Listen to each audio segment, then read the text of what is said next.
Madam Speaker, members of Congress, the Senate and House of Representatives are meeting in joint session to verify the certificates and count the votes of the electors of the several states for President and Vice President of the United States. I think a lot about the trajectory we're on with democracy and how this is not sustainable. This is not survivable. And so to that context, January 6th comes up a lot.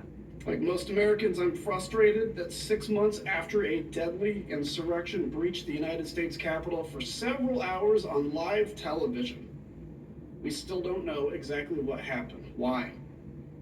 Because many in my party have treated this as just another partisan fight. I'm a Republican, I'm a conservative.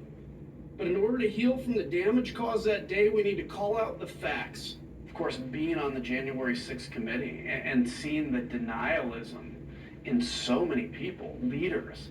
In the weeks following the attacks, there were Democrats who accused House Republicans of leading groups on reconnaissance missions throughout the Capitol. And you and I spoke back in April, and you were emphatic that this is something that had to be looked into.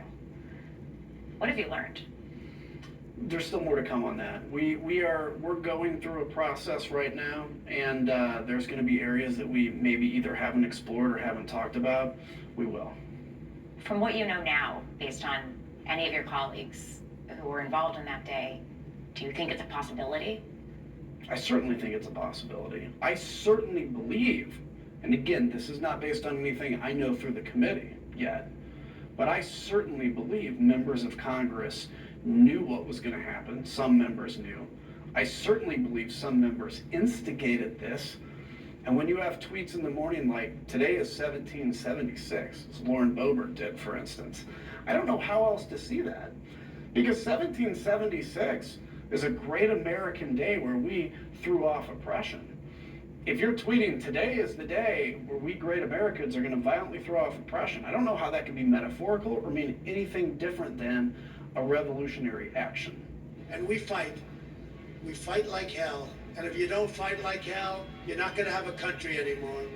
My fellow Americans, for our movement, for our children, and for our beloved country. And I say this, despite all that's happened, the best is yet to come.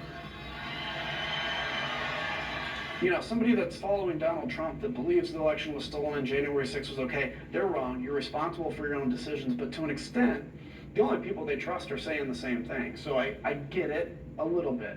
When leaders know better and they don't say it, that's a huge, that actually cuts me right to the heart, because it's like, why are you here? Like, what's the reason to even be in a leadership position if you're unwilling to tell the people that need you to tell them the truth? They may not like it.